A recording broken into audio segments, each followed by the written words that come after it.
An axiom in show business maintains that directing is 90% casting. And the other 10%? Most directors will tell you it is correcting their casting mistakes. There's probably no decision in theater or film more emotionally fraught or more crucial than casting a production. I'm Patrick Pacheco of New York One and the LA Times for the American Theater Wing. And I'm delighted to welcome three veterans of that most essential process to working in the theater. Daniel Swee, who casts productions primarily for Lincoln Center Theater. David Caparelliotis, who has worked primarily with Manhattan Theater Club and has his own company. And Rubin, who has worked with everybody under the sun, including directors Susan Stroman, Mike Nichols, Trevor Nunn, and Nick Heitner, to name just a few. Welcome all. Thank you. Thank you. I guess it starts with the text for you. You get a copy of the play. Is that where it totally starts in the casting process? Mm-hmm. Tara? Yes, we read the play, and it's different with each situation. Sometimes we read the play and make a list, sometimes, and then usually we would have a meeting with either the director, or if it's a contemporary playwright, director and producer and playwright, or some combination of those three people. Sometimes it's if it's a revival or an existing text, that changes things a little bit because either the writer won't be around and participating in the process, and then there's the history of that text to consider in our production. So we start with that. We usually make a list, and those lists can end up being completely off the mark and thrown away, and we start over after the meeting. But I usually think of them as, I usually try to make those kind of general, and cast the net pretty wide at first. Yes, and start to engage the ideas of the director, and you sort of, it's interesting because you always run the risk a little bit. I don't know how you feel. We were saying in the green room that we know what we do because we share the same profession, but how we do it, it's sort of a mystery. So it's so interesting to hear other people talk about what we do. In doing the initial list, there's a fine line between going off thesis a little bit and saying, I'm not sure if this is right, but I'd like to put this idea down. And if you've not worked with the team, you run the risk of them thinking, what the hell is he thinking? So you want to be creative, but at the same time, not so creative that they're like, I've clearly made a mistake in who I hired here. Well, you basically want to, the initial list, I think, is about finding a jumping off place for discussion, so that you then enter into discussion with the director, with the writer, if they're alive, with the producer, about what it is you're looking for, how they see. What's most important is finding out how your director and how your writer see the role. And hearing that, because you know how you've seen it initially from your first read, I think. And then the great thing about the casting process is it so kind of transforms in the process of doing it. So the conversation may start off one way and be at a completely different place 2 hours later, and that's the exciting part of it. And being part of that conversation, I think, is the exciting part of what we do. Right. Have you ever read a play, a new work obviously, and decided, I can't do this, and dropped out? I haven't. You've never had that experience? I have. And what was the red flag for you, David? Honestly, it's a guttural response. I think maybe in some ways the same way an actor reads a play and responds or doesn't. It's just, listen, it's a luxury to have job offers, so I'm not in a position to turn many jobs down. It's been very, very rare, but it's just something that sometimes I feel like, this particular subject matter is not, I just don't have an in. I don't think I'm the guy that is going to be able to be illustrative in any way, or I don't think I have anything particularly to offer, and knowing my colleagues, I imagine there's someone else that actually will. I think that's true also. I think sometimes as well there are various other pressures come to bear in terms of knowing what the expectation is from a producer on a project that you're asked to do, or timing. That more than anything else is what's going to be required when. We're often at the mercy of the director's schedules, the producer's schedules, all sorts of other things which are extremely complex, and so you have to figure out, well, can you actually do this job in the time allotted? When you walk into a room with obviously producer, director, writer, composer in the case of a musical, who has veto power? Who has power in the room in terms of casting? the money question. Everyone does. Yeah, it really Everyone is. does, and it all depends. I mean, it depends on who the producer is, who the director is. Is it a regional project? And so an artistic director might have a strong role in the casting process. Most artistic directors are incredibly supportive and collaborative, and they want to nurture the ideas of their directors. So I would rarely think that an artistic director would exercise veto power. And they're usually the ones who are most eager to help things work Well, out. they're there for, and often what they're great at is guidance. You know, Yes. Yes. they're doing this all the time as well, so they have great perspective and often great wisdom in terms of that, I think. I think it points to, sorry, Daniel, I think it points to actually one of the main roles as a casting director, I think, is it's sort of like working for the UN. Completely. Because a lot of Servant it of is many masters, yes. Yeah, and it's about mediation, arbitration. It's about helping Consensus people. building. Yeah, consensus building. Because at any given point, I could know, Daniel, Tara could know, the director clearly is leading there. The writer seems to want this. The producers seem to want this. And so we walk in the room kind of knowing, perhaps, where the allegiances lie and trying to think, sort of like in a chess game, how can we facilitate getting everyone to the same point? Well, and the other thing, and I think this is probably a theme that will come up throughout this conversation, is we're collaborators. That, I think, more than anything else is what we do. We're part of a collaborative process, and it's what we love about this, I think. And it's often a political process, it's often a complex process, but it's very much collaborative, and it's so much about the relationship you have with the director and with the writer and with the institution if you work for an institution, or with the producer when you're working with a producer. And it is what's so gratifying about doing it for a long period of time, I think. But it's complicated. There's a story to tell, you know. There's a story to tell. You need to know what that is, how you're going to tell it, who are the right people to tell the story that this team has decided to tell. That's the way I always kind of start looking at it. So, like, is it a village? Like, we're creating a little village of people who are going to, and even if it's, you know, a revival of a musical, it's a village of people who are going to have to, you know, play roles in telling the story. And so putting all of that together. What's the most important quality in terms of playing that UN role, as you described it, David? Is it patience? Is it listening to both the subtext of what's going on in the room as well as what's actually going on in the room? I think it's all of the above.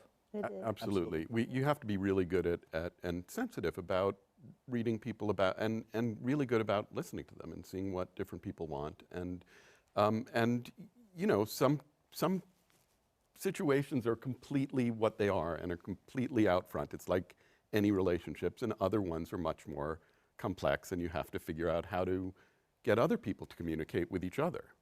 You know, it's often not just communicating with them, but Getting them to communicate. And how do you do that? I think the same way you would do it at dinner, Thanksgiving dinner with your family. 100%. Absolutely. Let's talk about specific directors that you've worked with. Now, I know that you've worked, I believe, with Daniel Sullivan a lot. Yeah. Who's a obviously brilliant director. fortunate. You've all worked with Yeah. brilliant directors. I think obviously on Good People, is that right? Yeah. Tell me a little bit about how he approaches casting and how you work with him in approaching casting. He's a touchstone for me in terms of my career, because one of the first plays I worked on with him was Proof, and Nancy Piccioni, who is the director of casting at Manhattan Theatre Club, was sort of leading that project, but I was working on it with them. And Dan, as I've said before publicly, scared the hell out of me, because he's very close to the vest. He's a lovely man, but he's amazingly intelligent, and he's laser sharp. His focus is amazing. He knows what he wants. He's open to other things, but he knows what he wants. So cut to, now I've worked with him on 5 or 6 shows, and I have an idea of what kind of actors he will respond to, what his aesthetic is. And I think that's part of our job too, when we're fortunate to work with people over and over, is this is the kind of person that I think he will respond to. And who are those people? Those actors? Honestly, for Daniel, good, intelligent actors, very good, intelligent actors. You know, I mean, he responds to talent. You know, I mean, he works with people again and again, but at the same time, he is equally as open to meeting someone he's never seen and saying, oh, okay.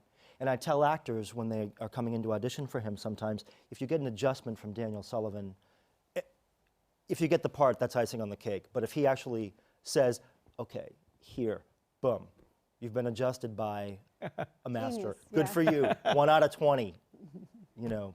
And what actors would you steer away from him?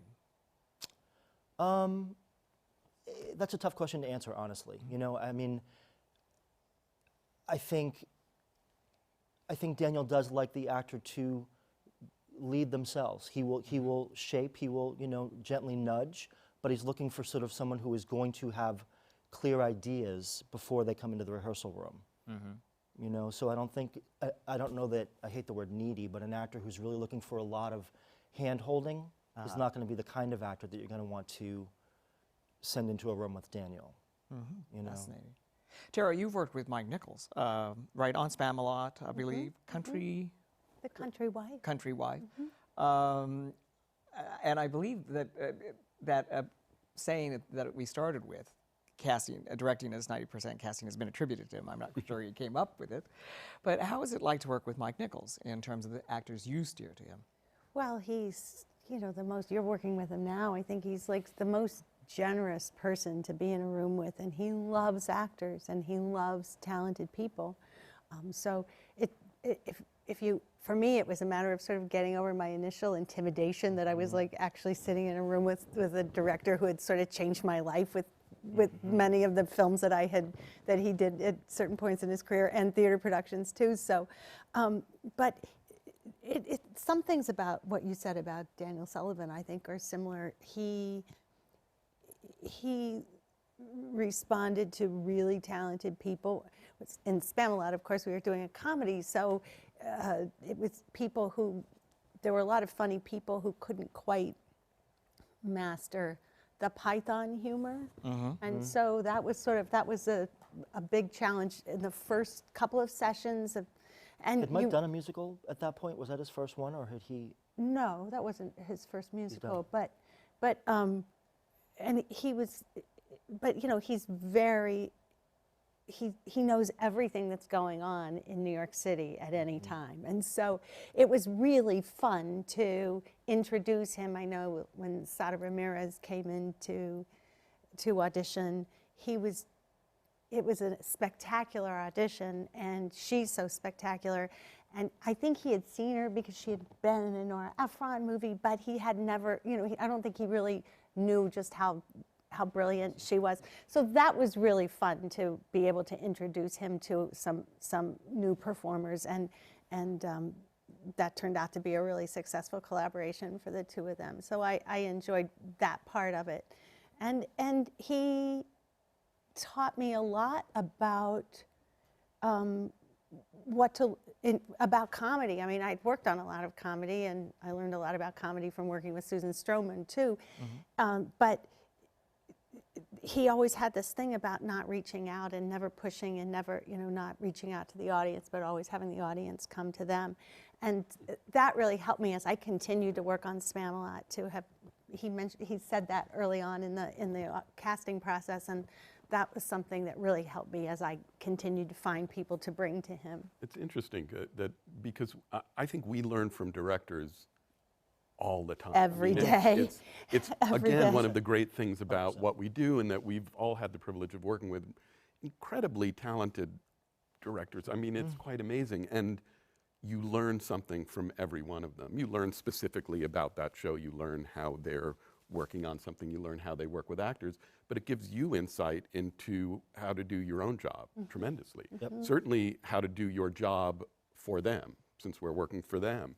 And how to continue to do your job when a show runs for a long time. You learn what it is that they want out of casting for that show. But it's just in terms of the long-term benefits of, you know, what you learn from Dan or what you learn from someone like Mike Nichols. It's invaluable. What have you learned from George Wolfe, say, working with him on Free Man of Color? He's remarkable in an audition room. He's one of the smartest people I've ever worked with. I think He's incredibly insightful. He's incredibly knowledgeable. What I learned is he's always right. But I'm seriously, someone could come in, whatever, the direction that he would give them in an audition was perfect always. I think he had a sort of remarkable understanding of knowing what was required of each role in that play in terms of what roles particularly required certain kinds of emotional depth, what roles required certain kinds of comedy, or certain kinds of theatricality in a sense, that are maybe often required in Guerre plays. But he's a tremendously remarkable guy, I think. You've also worked with Matthew Warchus on God of Carnage as well. Is there a difference between working with a British director and an American director in terms of where they're coming from in casting? I think it's always hard to make generalizations because every British director I've worked with is completely different from each other, just the way every American director is different from each other. I think that there's a different casting process that they tend to come from, a different tradition, don't you think? That a lot of English directors, when you're doing auditions at least, tend to want to do auditions for, they say, well, I'm coming over for 3 days, and so we could, we'll want to do about 45 minutes for each audition.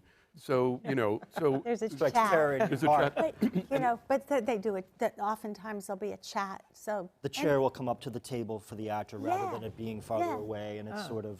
But then you have to sort of say eventually, well, that means over 3 days that we can see 7 people. 18 people, and there are 14 roles in the play. But it kind of makes sense, doesn't it? Because they haven't had the opportunity to be in a casting room with these artists, nor have they really seen their work very much. You want to get a sense of who they are as a human. Exactly. So they want to have that. And I also think there's a lot of good manners involved that I couldn't possibly ask you to sing or read for me until after I've given you a few moments to really get to know you. So it's really kind of charming. But it's a logistic challenge. I know some actors are completely freaked out by it. It's like in A Chorus Line when he says, "Tell me about yourself." I think it's Morales, and she says, "Give me a part, give me something to say, and I will say it, but I can't just talk about myself." When you tell an actor in the waiting room, "Okay, you're going to come up to the table and sit," well, am I going to do the scene with him right at the table? No, you're just going to talk first. Oh, just about me? Yeah. And you sometimes have actors who are silent. Totally. Are completely silent. Yes. Which is also when sometimes the directors, you realize that by the end of the week that you're working with them, suddenly the chats are only 5 minutes long. I love it though. I don't know about you. Then they eventually go away. I love it because I feel like part of what we do is we do try to get in our interactions with actors a sense of what are they bringing into the room just in terms of who they are. Who are they when they buy coffee at Starbucks? How does that relate to who they are when they come into the room? We want that person to come into the room. And I feel like I don't think there's no power that a casting director has, which I think many people that don't understand what we do think that there is. One of the biggest choices that we can make is in terms of who we do choose to bring in. If we have 20 slots, what 20 actors out of 40 do we personally choose to bring in based on our aesthetic, our knowledge of the director, the material? And I think we're going by what we know of those people in some ways. I mean, just for me, I don't know about you guys. Absolutely, but it's a combination of what you know about them personally, but really what you know about them as an actor, what you know about how they work. Itself through their exactly, through what their they're work. capable of, all sorts of things. Absolutely. Like that, And that metric of 45 minutes for a British director, perhaps, some British directors, is measured against what? 3 minutes for an American director? 10. Yeah, 10 minutes. 10 or 15 minutes is a usual time slot. It also depends on the size of the role and Right. how much material they've prepared. How talkative the director is between people that come in. And we're exaggerating sometimes with English directors. It's a half hour or 20 minutes, and also some of them don't, and I found actually the ones who worked here a lot more often do go to a kind of more American system, or 10 or 15 minutes. I think also American actors prepare for auditions very, very differently than English actors. I think that American actors do just a remarkable amount of preparation for auditions in terms of how well they learn material, how much material they're able to learn, and they're sort of able to often be sort of up on their feet working from the first moment, and it allows a different kind of interaction with the director, I think. Do you, as part of the job description, do you prepare actors for the director?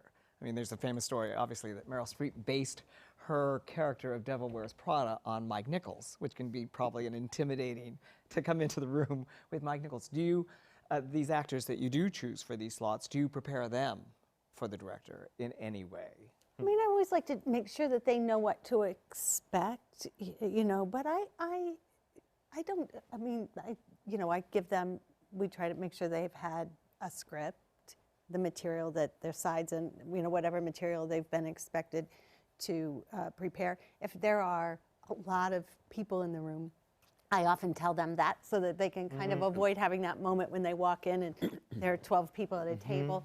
And if there's going to be a chat, I usually tell them we'll have a little chat before we do the audition, just so that they can kind of line that all up in their minds before they come into the room. But sometimes we meet actors first that we may not know as well. So before we can bring them in for a director, we have to bring them in just for us. It's called a pre-read. And if it's an actor that clearly is very, very good, but has taken an approach to the material that seems not right for whatever the material is, there may be okay, stop for 1 second. I think whether it's tonally or something that they're just missing, but they seem very right, and you feel like, ooh, I need to give a little bit of a shift. It's a fine line because you don't want to get into the actor's process or instinct at all, because part of what the director is assessing is that person's natural inclination towards the material, and we don't really belong in that.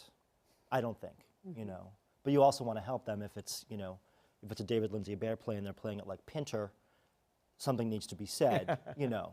Absolutely, and I think also, particularly once you have a sense of what the director is looking for, how they work on a scene with an actor, and what they're looking for, often it's very helpful, particularly when you're dealing with actors whose work you don't know that well, or sometimes who've asked that they come in and you work with them first and kind of head them on the right track, and then it's still very, you know, it's still very much their own audition 100%. They're creating, and it's helpful, I think. In terms of the dynamics in the audition room itself, preparation obviously is important. Any other qualities that actors must bring into that audition? Preparation.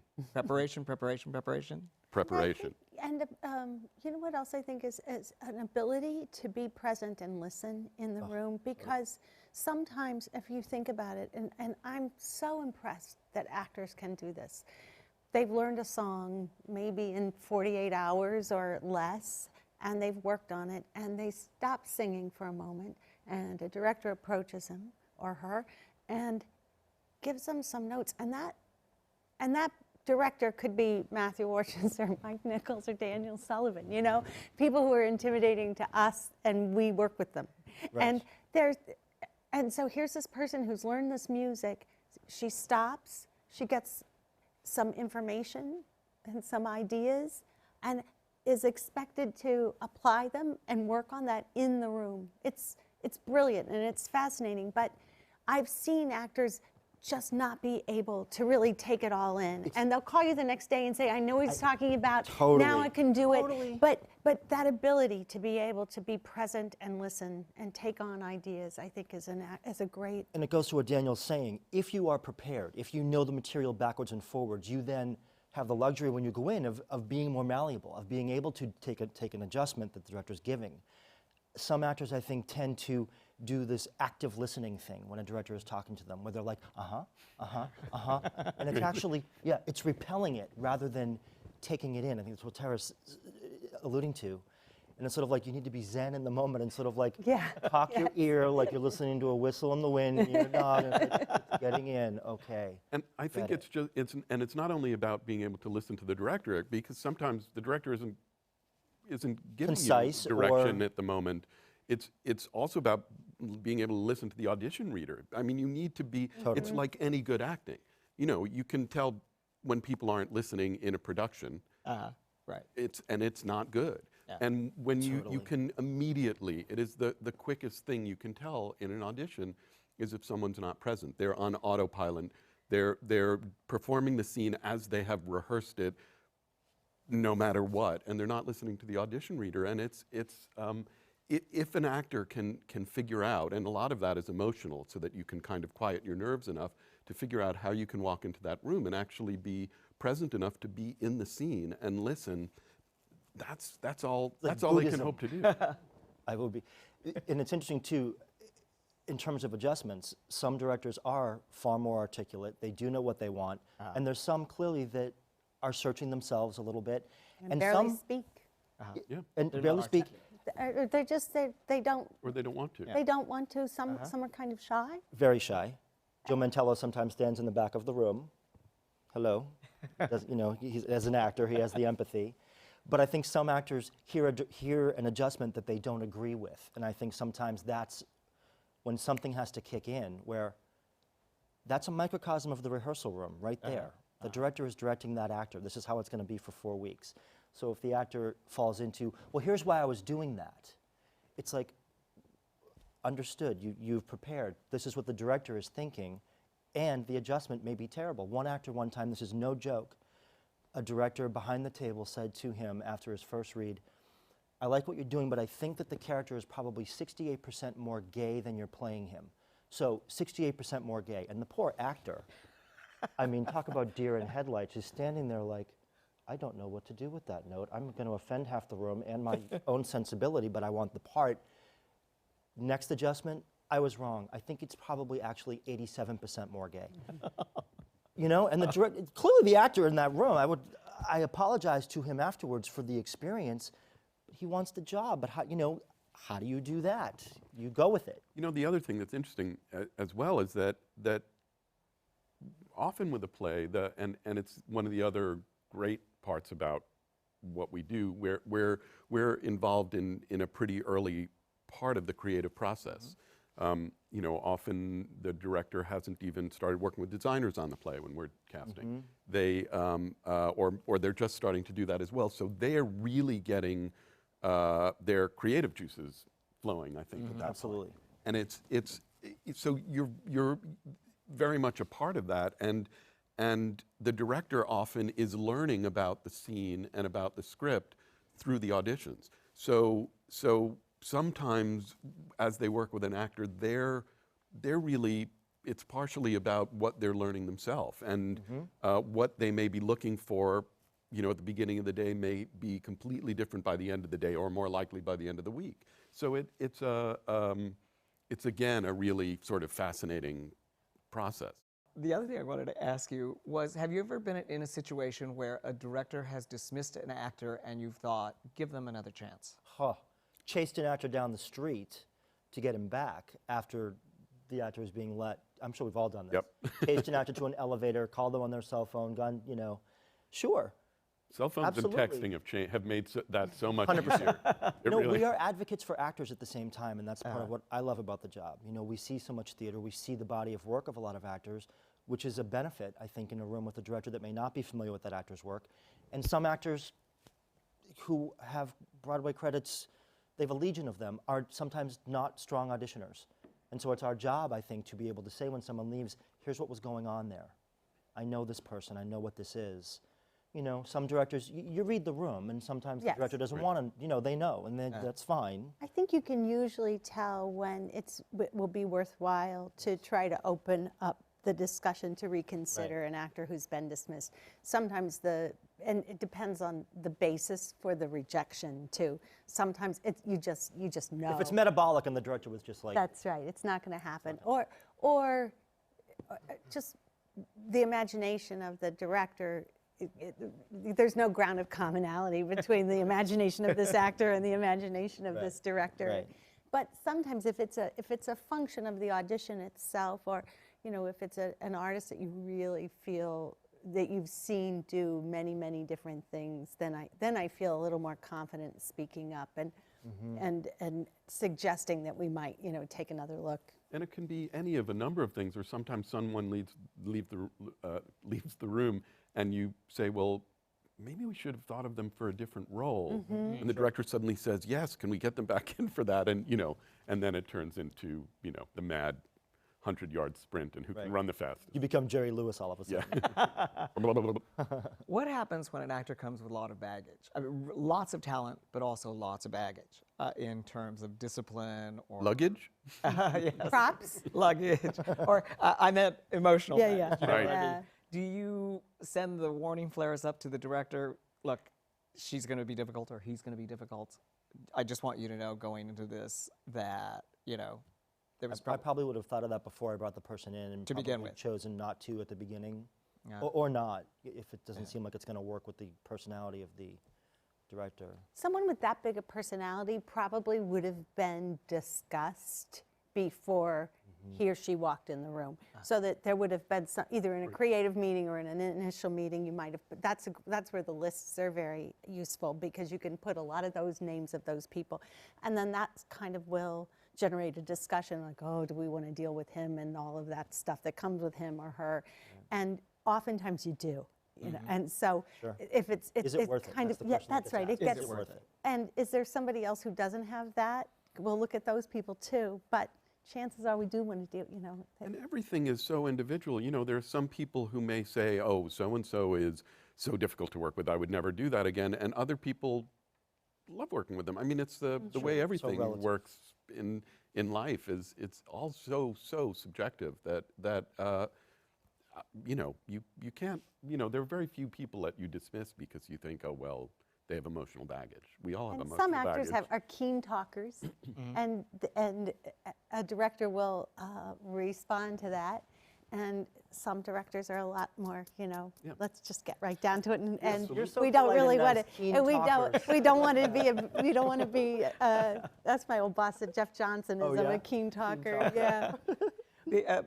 Which brought up your point in terms of being subjective. Marianne Doherty just died, a longtime casting director, and she said, or at least in the New York Times, she was quoted as saying, anybody that says that they knew this person would be a star is lying.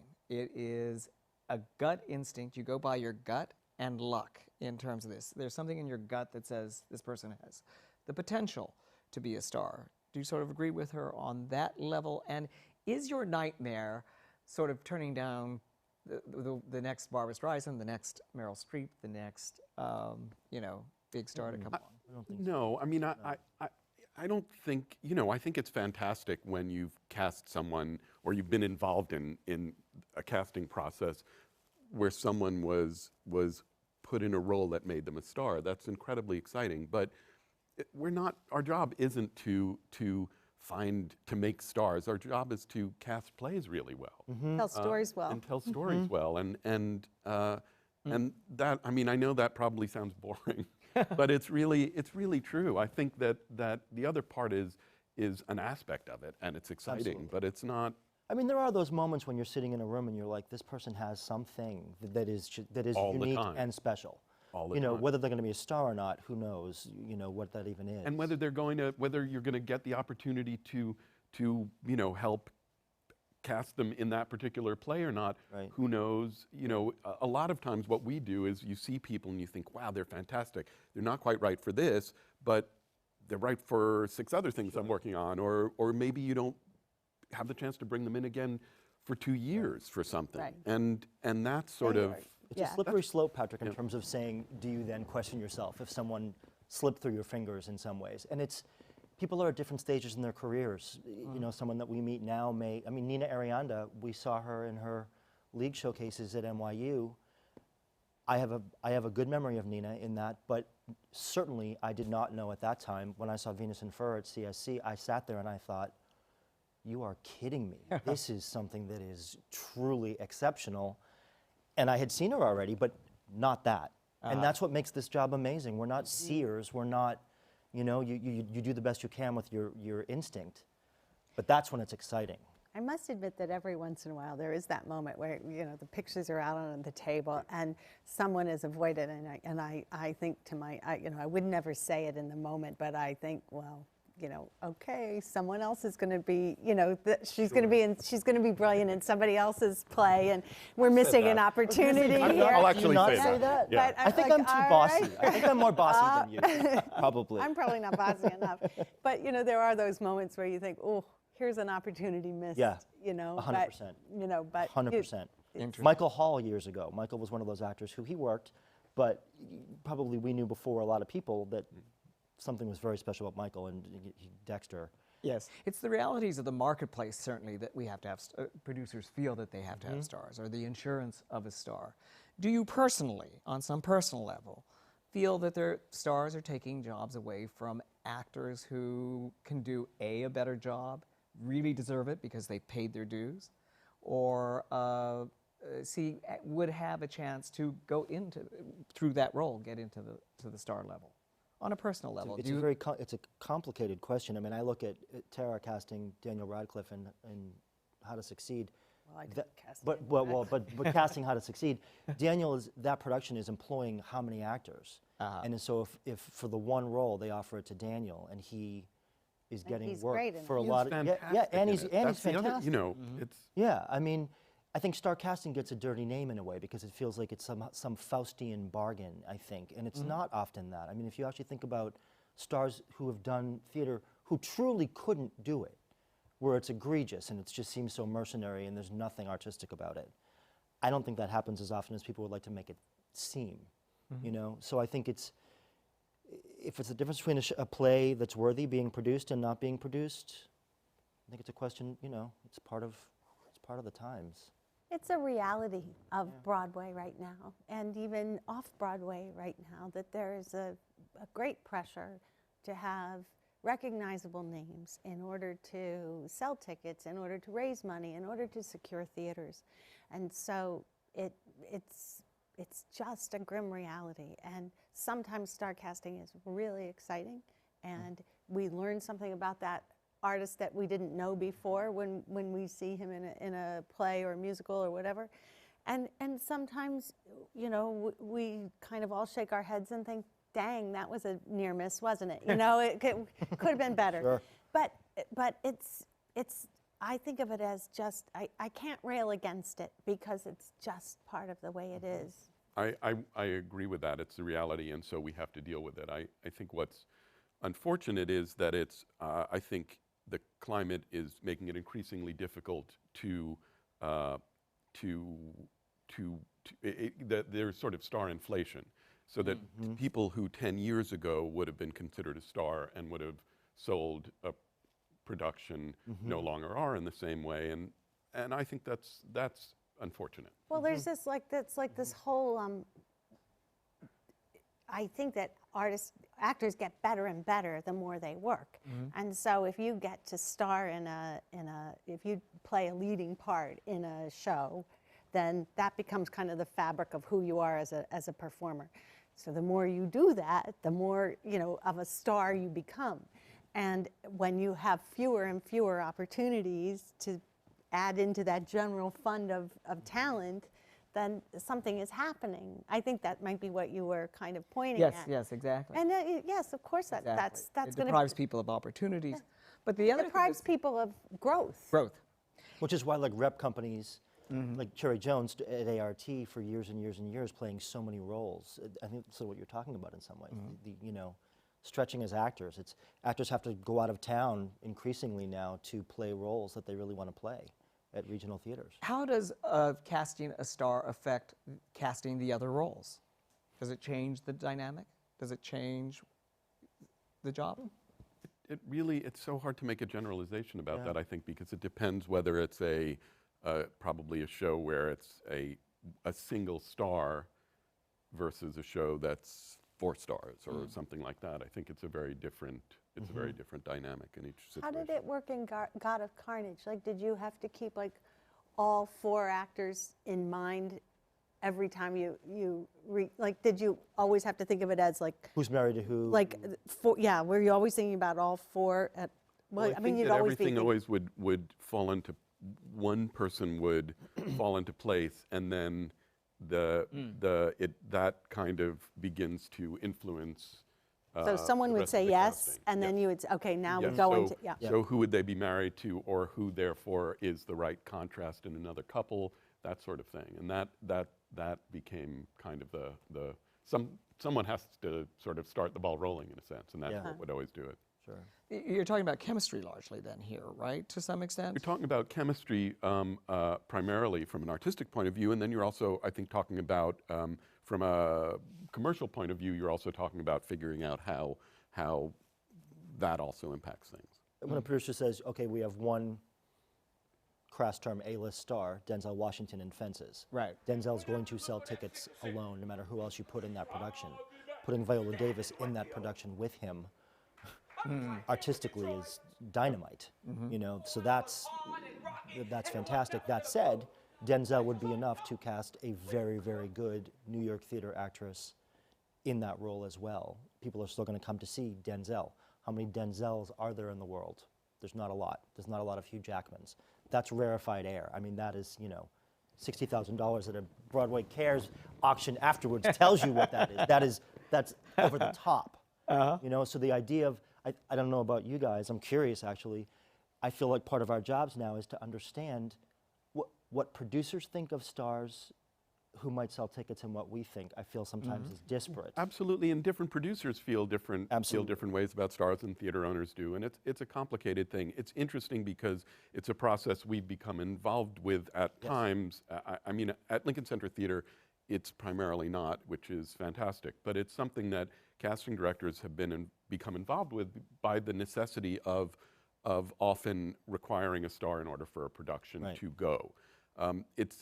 So it becomes a very important aspect of what we do, although it's not the primary aspect of what we do and not the primary aspect of what we love to do, which is the least interesting in many cases. Yeah, exactly, because you're dealing with a much, much smaller list. 100%. You're dealing with far fewer options, whereas when you're casting a production with 10 people, with 30 people, whatever, you have an entire world, as Tara said, to populate, and that's incredibly exciting. In the time that I've been doing this, it's changed in a way that, you know, when Scott Rudin has Denzel Washington to do Fences, that he's done that. He comes to us with it and says, we're doing this. Will you cast the rest? Then there's a whole other animal where producers will come to us with a script and they will say, okay, this will not get done until we have a star. So even contractually, we have to now, as casting directors, figure out a way to sort of Darwinianly adapt to that and say, okay, well, this can't go on forever. Contract me for 3 to 6 months and try to get a star. It's a different kind of pressure for us in a certain way. It's a different kind of dialogue. It's not, like Daniel said, I can't speak for you, it's not the kind of casting that I love. You know, that list making is, you know. Well, it's just that it is a set group of people Absolutely. who will, it's like, and at this point, it's the same people who will And I bet you're greenlight going a after studio similar film. people that I am right now at the same time. In the ether, the offers are out to the same people. But, you know. But again, I think the bulk of what we do is not that. It's Totally. It's the other stuff, which is real casting, where there is a much different kind of dialogue about what you're doing, what you're looking for, how you're going to find it, that sort of thing. I am most envious of you casting Invention of Love and that kind of casting. Like that to me is like the heart of what we do or what I want to do. You know, rather than casting some big celebrity-driven thing, that is to me the goal. That is what I would. Creative and tremendous rich work. material, Rich actors material. that we love, that get the opportunity to work with a wonderful director and great text. Jack O'Brien. Yeah, I just think that's the goal for me. And we're going here a little bit, and it's like you said, it's the reality. But you know, The nightmare must be the M word, miscast. And I don't know who judges that necessarily. Often you read it in a review, and sometimes the public goes quite along with it. When it has happened in your cases, why has it happened? Can you give us an example of that? Somebody that you thought would work for a part that didn't, or a director may have thought would work for a part and didn't quite. What are the reasons when an actor is miscast? it's interesting because the very term, I don't even know how I feel about the term miscast. So let's start there. Do you think it's a misnomer? In some ways, but miscast to me is, you're going, it's not an exact science. You know, it's alchemy. It's alchemy with the director and the piece and the room. It's everything. And sometimes an actor can't quite get at, perhaps, the heart of something. I'm talking in circles, but I can't quite figure out what it is that I don't like. Sometimes people use that term when, in fact, an actor is doing exactly what the director wanted them to 100%. do. And so there, the blame gets put on the actor when it shouldn't be. That I think often people don't understand what directors do. So it's very hard for them to either blame or not blame a director. You read reviews, that will be a glorious review for production, and it will just say, stylishly directed by so-and-so, and you think, well, they must have done more than that, Right. I mean, it seems like there's often not, and unless you're in the room, you don't know, but the director is who and is. it still doesn't work out right. I mean, Right, because some element in the alchemy was off, Right. and we did, and Right. everybody congratulated everybody at the casting table and said, "Oh my God, this is all going to be great," and somehow either the process of the actor and the director didn't, they were not in sync, or the text didn't, couldn't really be plumbed by those two people together in the right way, or we'll never know, or whatever. It could have been any number of things. So sometimes something goes wrong. I mean, and Right. Sometimes it's simply a difference of opinion, that the critic disagrees with the director's interpretation of the play. And part of that director's interpretation of the play is casting that actor in it. And that often is, that may be the case. And it's a difference of opinion. And chances are it was a young woman. Why is that? Well, I just always think that young women are the hardest parts to cast, because I think everybody at the table casts so many of their own ideas about youth and innocence and sexuality and sense, whatever their own sensibility is on that person, and what is beauty and what isn't beauty, and how much beauty is required in order to tell the story. And so I always find it's a fascinating process to watch, to see a group of people decide who the young woman is going to be. And I find critics often don't agree with whatever that decision was, that the young woman should have been different and everything else would have been different. It's just The John kind of, Simon School of yeah, review, yeah. to name names. As you say, it's so subjective. Absolutely. And is there ever a time when the ball has started rolling and the director has to cut their losses and say, okay, fire an actor, this isn't working, fire an actor, and you're in the hot seat to quickly get a replacement? How does that work? And you're under tremendous pressure and tremendous time constraints. Can you give us- And secrecy, because until everything is really settled, you can't, all of our work has to be done with a certain amount of discretion and secrecy I think until, that's the first part for us, right? Making Yeah. sure that everything's going to be everyone will be handled well. We're sort of like the CIA, basically. I mean, Totally. There was with one so many actor things. that was fired from a show that I cast, and an actor was being auditioned for that actor's role in the next room because of the timing of it. It wasn't because anyone wanted to be. I mean, it was this perfect storm. I mean, it's terrible. It's just, it's never fun. It's never fun. It's never any one person's fault. it's almost never the actor's fault. I mean, it's usually that the decision was wrong, and we thought we had picked had made the right decision, and it's in my experience, it's almost never the actor's fault. Yeah. And in terms of, do the directors or the producers come to you and ask you for your advice whether this person should be fired or not, or is it generally handed to you? Sometimes often? it's really, I find it's luckily a situation that doesn't happen that often, and it's completely different each And if where it is in the process, if we've seen a run through of something, so we actually can speak to what is actually happening, In the last 5 minutes that we have, I wanted to just turn to the subject of ethnic casting, because there was just a report in which Stephen Adley Gerges, the writer of Mother with a Hat, went public with his dissatisfaction with the casting of two actors who were non-Hispanic in Hispanic roles that we saw them in. Do you have any opinions of this to start with? And secondly, I think one of you cast Bombay Dreams, right? I did. You did. Is that a shallow pool that you have to cast from, comparatively speaking? Well, do you want to talk about Yes, let's talk Mother about with a Hat first? Yes, let's talk about Mother with a Hat first. I mean, I just read about that this morning or last night, I think. I mean, it's kind of the thing that's most interesting to me about it is, you know, clearly someone thought that they wanted to tell the story with different people and in a different way. So I would have thought that the writer would have been consulted about Without that. knowing the process and the sort of I mean, genealogy of how it happened. Yeah, you don't no, know. it's just you don't know. You know what I mean? Like it's interesting. You just wonder how it happened. I think the casting notice that went out said no specific ethnicity required for those roles. I guess. I think, though, that whatever the casting notice said isn't necessarily the most important point. The most important point is how they cast it, and that's what's created a problem, because the casting notice isn't what casts the play. It's who is considered for it and who And is if on the cast in it. first day only white actors are coming in and there's some problem with that, that's going to be addressed or not, you know. And then getting back to casting a Bombay Dreams or something that demands a lot of, I suppose Free Man of Color does to some extent, demands certain ethnicities. Is that a shallow pool was that a real challenge because of the shallow pool?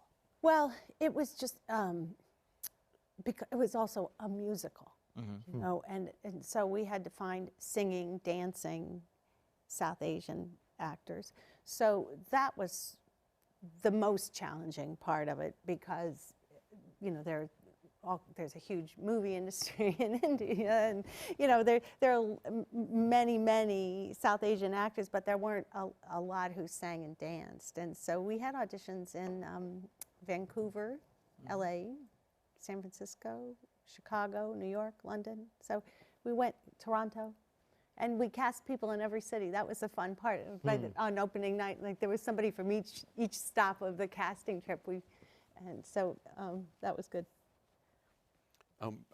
No, I think that it's a very different situation in terms in terms of Free Man of Color. There's fantastic pools of African American actors, and it's. In wrapping up, I wanted to ask each of you for an example of the most gratifying experience you've had in casting, just off the top of your head, and why.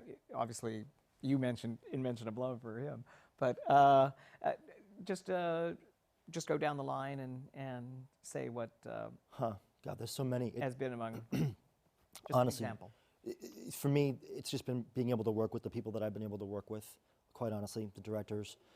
The one thing I will say is when you were talking about Sada coming in for Mike Nichols, when Alison Pill came in for Joe Mantello for Blackbird, it was one of the most astonishing auditions I've ever seen in my life. And it was that rare moment, not rare, but that moment when it's so organically just like, I am so happy I do what I do. That was amazing. That was, I just witnessed that. I'm lucky doing what I do. So that was. That excitement. Yeah, it's huge, huge. Tara? I have many great memories. Two of the top ones involve Susan Stroman because they involve dancing, and the original day of dancing in couples for Contact. We had a huge room at Carnegie Hall, and that big, and 25 couples dancing together to that music blasting, and that was pretty amazing. And we didn't even really know what we were doing. Well, she did, of course, but I didn't really know what it was going to turn out to be. And then for the producers' movie, we had that same room with about 50 overweight and crazy-looking guys who were going to be the prisoners of love dancing together. And that was a awesome. great day. I loved that day. Yeah. I think probably just because it's most recent Warhorse and putting together a cast of so many people with such diverse talents all at one time was incredibly gratifying. And one of the fascinating aspects that we talked about briefly before we started this telecast is the fact that the people who manipulate the horses are actors first. Absolutely. They all, it's really fascinating. People, they come from a variety of different backgrounds. There are a number of people who are out of great acting training programs like Yale and NYU's MFA program, and then there's some people who have major puppetry experience. Some of them have no puppetry experience. Some of them have some dance background. Some of them have kind of movement theater background. So it's Is there horse camp? Do they go to horse yeah, camp? well, basically Do they start rehearsing for 2 weeks before the rest of the company does, and it is big time horse camp. But it's amazing in terms of finding people who have the physical ability to do it, and the physical and ability and passion to learn to do it is really what's involved in finding those folks, and it's a great and exciting process doing that. But all of the, there's so many other cast members in it who have so many requirements about, either singing and playing an instrument, or being able to do certain accents, or being able to play certain instruments, do an accent, and puppet a horse. It's pretty Their special wild. skills are wide. Yeah. Well, I thank you very much for a most stimulating discussion. You made my job really easy. Thank you. And thank you for joining us. These programs are brought to you from the Graduate Center of the City University of New York in partnership with our friends at CUNY TV. On behalf of the American Theater Wing, I'm Patrick Pacheco, and thanks for joining us for another edition of Working in the Theater. I'm Ted Chapin, chairman of the American Theater Wing. The Wing has played a vital role in New York's theatrical life for more than 60 years. Best known for creating the Tony Awards, we stand for excellence, but we also support education in the theater, and our work reaches beyond Broadway in New York.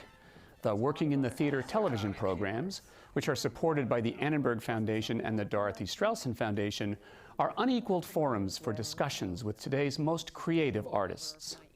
Downstage Center's in-depth radio interviews were created in conjunction with XM Satellite Radio and can be heard on our website.